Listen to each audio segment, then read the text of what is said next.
শহরের হাহাকারে যারা নিঃশব্দে হারিয়ে যায় তাদের গল্প কেউ লেখে না। তাদের মুখে হাসি থাকে, কিন্তু চোখে থাকে একরকম চুপচাপ খালি জায়গা, যেখানে কেউ বসে না। মিতালি তেমনই একজন, আলাদা করে কিছু নয়, শুধু একটু বেশি একা। বয়স প্রায় 30 ছুঁই ছুঁই। অফিস আছে, ঘর আছে, মোবাইলে হাজার কন্ট্যাক্ট আছে, কিন্তু নিজের বলতে তার কাছে কিছুই নেই। বাবা মা আলাদা হয়ে গেছে বহু বছর আগে। সম্পর্কগুলো এখন শুধুই পরিচিতি, আন্তরিকতা নয়। বন্ধু বন্ধু তো নেই বললেই চলে। শুধু একজন আছেন, বস জেঠিমা। বাবা মাকে শান্তিতে থাকতে দিয়ে সদ্য এক কামরার ফ্ল্যাট কিনেছে মিতালি। সেই ফ্ল্যাটের ঠিক পাশের বাড়ি এই বৃদ্ধা ভদ্রমহিলা যেন তার জীবনের একমাত্র নিয়মিত ঠিকানা। কয়েক বছর হলো জেঠু মারা যাবার পর জেঠিমাও একা। ছেলে মেয়ে বড় হয়ে গিয়েছে, নিজেদের জীবনেই ব্যস্ত। আর সেই একাকিত্বের সূত্র ধরেই এই দুই নিঃসঙ্গ মানুষের মধ্যে তৈরি হয়েছে নীরব এক সম্পর্ক। নামহীন, দাবি নেই, শুধু খানিক শান্তি। প্রতিদিন অফিস শেষে মিতালি একবার ওনার ঘরে ঢুকে পড়ে। এক কাপ গরম চা, আর মাঝে মাঝে টুকটাকটাও থাকে, সিঙাড়া, নিমকি।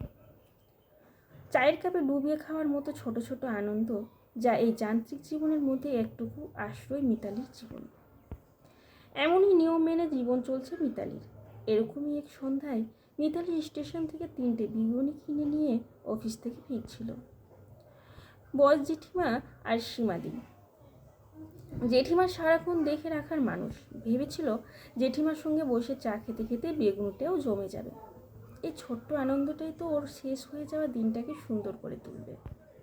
কিন্তু দরজার কাছে পৌঁছে থমকে দাঁড়ালো। কলিং বেল বাজানোর আগে ওপর থেকে ভেসে আসছে হাসাহাসি শব্দ। চেনা নয়, অনেকগুলো নতুন গলা, উৎসবের মতোই শব্দ।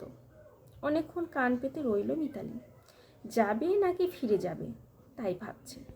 ঠিক তখনই সীমাদি দরজা খুলে বেরিয়ে এলো। ও মিতু, আজ দিদির ছেলে মেয়ে বউ জামাই সবাই এসেছে রে, খুব ব্যস্ত। এতদিন পরে একসাথে সবাই এসেছে তো সারপ্রাইজ দিয়েছে মাকে, থাকবে কয়েকদিন। তুমি ওপরে যাও, দরজাটাও টেনে দিয়ে যাও, আমি এক্ষুনি আসছি বলেই চলে গেল সীমা, হাতে বাজারের ব্যাগ। হয়তো লোকজন এসেছে বলে ওপরে রান্নার আজ মস্ত আয়োজন। সীমার কথায় মিতালির মুখের কোণে হালকা হাসি থাকলেও চোখের কোণে যেন একটা ম্লান আলো। কিন্তু মন বলছে কখনো যাবে না ও ওপরে। ঘড়িতে 7:30। অন্যদিন জেঠিমা হলে একবার ফোন করতো, কই রে মিতু, চা করে বসে আছি তো। কিন্তু আজ অভিমানে মনটা উদাস হয়ে গেল মিতালির। আর দাঁড়ালো না, চুপচাপ ফিরে গেল নিজের ফ্ল্যাটের দিকেই। মন খারাপ নয়, মন খালি হয়ে গেল যেন। সিঁড়ি দিয়ে উঠেই বাঁ দিকের ফ্ল্যাটটা মিতালির। দরজায় চাবি ঘুরাতে গিয়ে ফোন বেজে উঠল। তাড়াতাড়ি বের করে দেখলো জেঠিমা। মনটা খুশিতে ভরে গেল মিতুর। তাড়াতাড়ি ফোনটা ধরতেই, মিতু আসছিস তো, চা করে বসে আছি, দেখবি আয় কত লোক এসেছে আজ, সবাই তোকে দেখবে বলেই বসে আছে।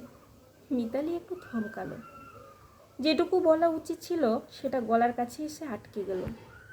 ও ফিরে গিয়েছিল, ভেবেছিল আজ আর দরজা খোলা হবে না তার জন্য। এটা আর বলল না, উল্টে বলল, এই তো জেঠিমা বেগুনি কিনছে, আসছি এখনই। ও পাশে জেঠিমা খুশি হয়ে বললেন, উমা তাই, তাহলে 8টা বেগুনি আনিস, সবাই খাবে তো? জিজ্ঞেস করলো জেঠিমা। পাশ থেকে কারা যেন বলে উঠল, হ্যাঁ হ্যাঁ খাবো, 1টা 2টো 3টে, 8টা আনতে বলো। মিতালির চোখে জল আসছে, দুঃখে নয় আনন্দে। মনটা হালকা হয়ে গেল। ওরা কেউ না 8টা বেগুনি আনতে বলল, আত্মীয় বানিয়ে দিল মনে হয় মিতালিকে। সেই ভরাট শূন্যতায় একটু নরম আলো জ্বলল ওর মনে। হাতে তখনও মাত্র 3টে বেগুনি, আবার স্টেশনে যেতে হবে, বেগুনি কিনতে হবে। ক্লান্তি লাগলেও মনে হচ্ছিল আজও একা নয়, সাথে বস জেঠিমাও আছে। এক ঘর লোক আছে সাথে, শুধু গরম চা আর বেগুনি। এইটুকু তো সামান্যই হয়তো কেউ কারোর আপন হয়ে ওঠে, তেমনি ওরাও হবে। তাড়াতাড়ি পা চালালো মিতালি। অনেক কাজ ওর, দায়িত্ব কম, এত লোক ওর অপেক্ষায় বসে আছে।